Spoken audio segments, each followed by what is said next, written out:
What we're going to look at now is the Jim Wagner knife disarm rule. This is a simple formula for dealing with someone who is coming at you with a knife in a close proximity, in a confined space. This is a technique I developed when I was training up in Canada with the Canadian Army.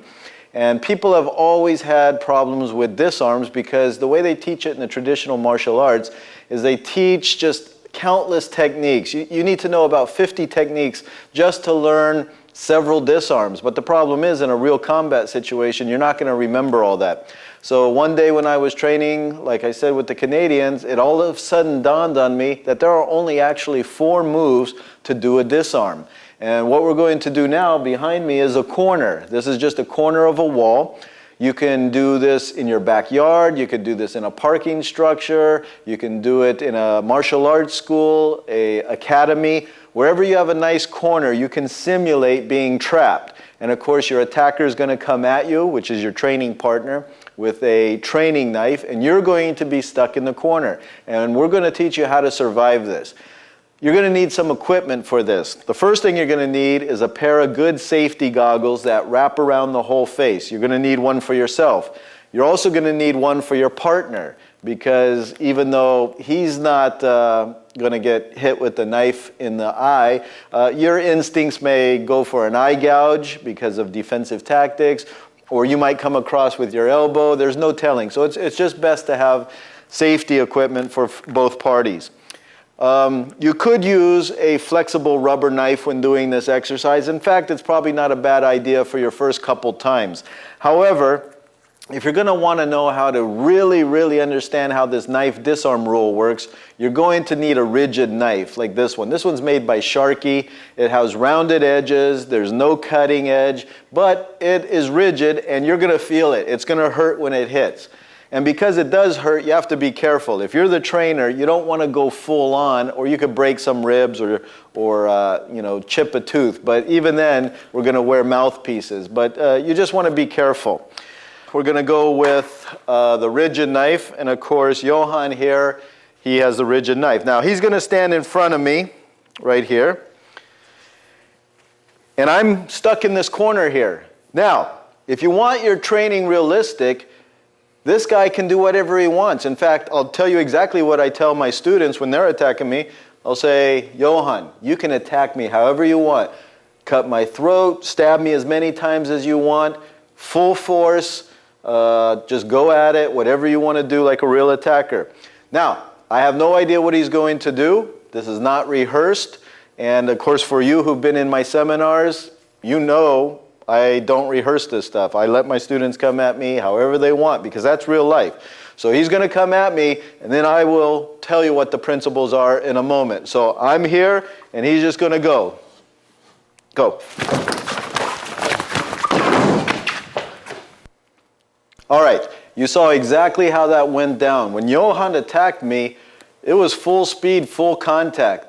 Now, luckily, I did not get any torso shots. But you know what? Even if I had, even if he would have struck me, so what? In a real fight, you can't call timeout. You can't back out. You can't climb under a rock.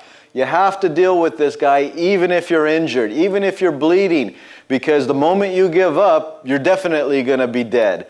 Whereas I'm not guaranteed that I'm going to be critically injured. I'm not going to die. I could sustain many stab wounds. So don't get all freaked out if you get cut. And especially in training, the more you override your natural instincts just to give up and just say, okay, I got cut, but I got to keep going, that's exactly what you have to do. Now, I'm going to go step by step, slow motion, and show you exactly what I did, because it looked kind of sloppy, didn't it? It looked kind of crazy. It looked like I didn't really have much technique. And of course, that's what real combat's all about. It's going to look like that. But in reality, there were some very fine techniques, and we're going to go over them. So the attacker's in front of me. Now, I've shifted a little bit just to demonstrate exactly what I'm doing. But as this guy comes in, and he's attacking, you have to deal with this knife. If you think you're going to do one hand and do something fancy, you're dreaming, because he's going to come in fast. He's going to stitch you up. If he's a real criminal, he's just going to keep pumping it. Now, if he comes in and I do get stabbed, okay, like I said, you can't call timeout. You just got to realize I got stabbed, but I can't give up, and you got to go for this hand. You have to control the weapon hand with both of your hands. You're not going to do it with one hand. If you think you can, just get one of your biggest, baddest partners and let him come at you full force, and you'll see it's not possible. So you need to do both hands. So when he comes in, you clamp onto that hand. Now, in real life, I might end up here, I might end up here, I might end up here. There's just no telling. Now, that is the very first move in the Jim Wagner knife disarm rule, is grab. So when he comes at me, grab any which way you can. Now, once you grab a hold of him, you have to move to the second move, and that's called close. You close the distance. Why? Well, he needs to, if I'm holding on to him, he's either going to try to retract and then now stab me, or he's going to try to push me back and now stab me. He needs room to maneuver this weapon. So by grabbing a hold, stepping into him, I'm denying him the space he needs. Now, like I said, he comes at me, it may not be here. He may be going for the neck, right? And I may have to grab it here. He might go for the groin area, and I'm down here low. I might even accidentally cut my hand on this blade. You know what? You're only going to be here for a moment, a split moment, because you're going to move in on him. So as soon as I grab, I close the distance. Now, it is possible you might cut yourself. You might run this blade into you slightly. You might come across, and who knows? But the main thing is you got to be aware of it and try to get it out the best you can. So I grab, close. What's the next move? The next move is what we call a takedown. Now I could, based on my momentum here, I could do a nice takedown. But of course that doesn't always work in real life. He might come at me. Now I have him here. Well, it's too hard to take him down.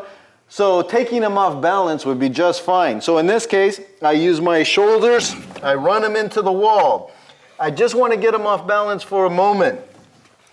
The fourth move is once I get him off balance, escape. Because in this situation, I have an avenue of escape. I was only in the corner for a moment, but now that I'm getting out of this situation, I take it and off I go. So there you have it. The 4 steps in the Jim Wagner knife disarm rule are 1, grab, 2, close, 3, takedown, 4, escape. However, what happens if you can't escape? What about if you're in an elevator?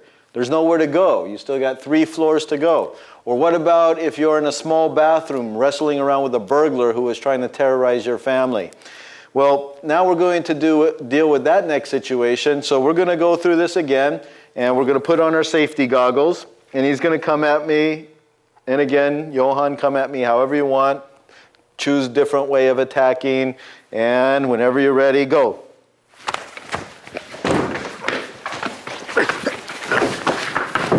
Okay, stop.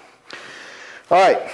Now, again, as you can see, totally unrehearsed. I had no idea what he was going to do. You notice something different? I couldn't leave. I couldn't go anywhere. So what did I do? Well, I tried to maintain control over this weapon, and I had with both hands, but I have to get this weapon away from him somehow. So that's when I resorted to my other martial arts, whether defensive tactics, whether you're Taekwondo, Jeet Kune Do, Krav Maga. Hey, now your martial arts comes in handy. So as you saw, as I'm trying to gain control, I also have to start attacking him. Whether you're doing knees, whether you're doing elbows, whether you're biting, gouging the eyes like I did, you got to go for it.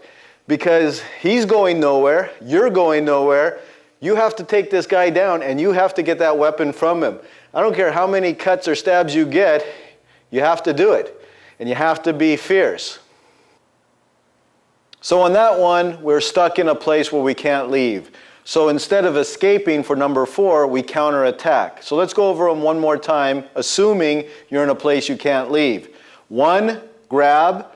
2, close the distance. 3, takedown or get him off balance.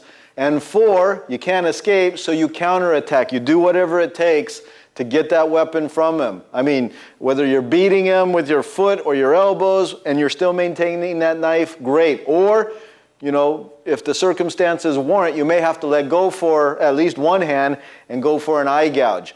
Now again, a guy coming at me with a knife, I can use deadly force legally. I can do whatever I can, whether it even includes maiming or killing. Now, that's not my goal. That's not what I want to do. But he has forced me in the situation, and there is nothing wrong with using deadly force when someone is trying to stab you with a knife. Now we're going to take a look at some of my new reality-based personal protection students who are trying the Jim Wagner knife disarm rule for the very first time in a seminar in Los Angeles. So let's take a look and you'll see how easy it is for them to catch on. It's not pretty, it's very fast and rapid, but in a very short time they do catch on. And go. Get out of there, get out of there. That's it. That's about it. Close, close. Go. Get out of there, get out of there. Go. Don't break your arm. Go. Get out of there, Mike, get out. Get out of there, grab and go, grab and go. Get out of there, grab, go. We're going to do the Jim Wagner knife disarm rule again, only this time we're going to add stage blood. That's right, stage blood. It's an element used by theaters and Hollywood movies to create realistic wounds. I've been using stage blood since 1990 doing police scenarios. I'd set up scenarios for various police departments and military units, and we had put on stage blood over the fake wounds, which we call moulage. I then incorporated stage blood in my system, starting with my first course in January 21st, 2003. And I've been using it ever since. And of course, now people around the world are starting to get this idea and copy it, which is good, because that's what you need for training. Because when you're in a real knife fight, guess what's going to be there if you or another person is stabbed? That's right, blood. Blood's going to get everywhere. And if you're not used to using it, it's going to be quite a hard thing to deal with. Not only physically, because of the slipperiness, because of the uncomfortableness, but mentally too. If you're not used to blood or bloody scenes, you could freak out during a real situation, especially if it's your own blood. So stage blood helps not only physically, but psychologically get used to that element of a real knife fight. So let's take a look at how these guys do it. So hands together. Wipe. Stop. Right there. Mike. All right. Okay, I know why they call it stage blood. Hands together. Wipe. Oh my God. Stop. Okay, get close. Left-handed, right-handed? Any way you want.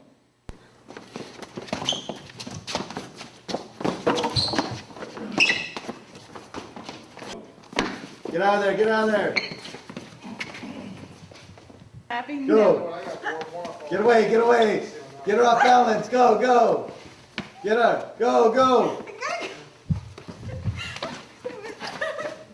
Okay, that's good.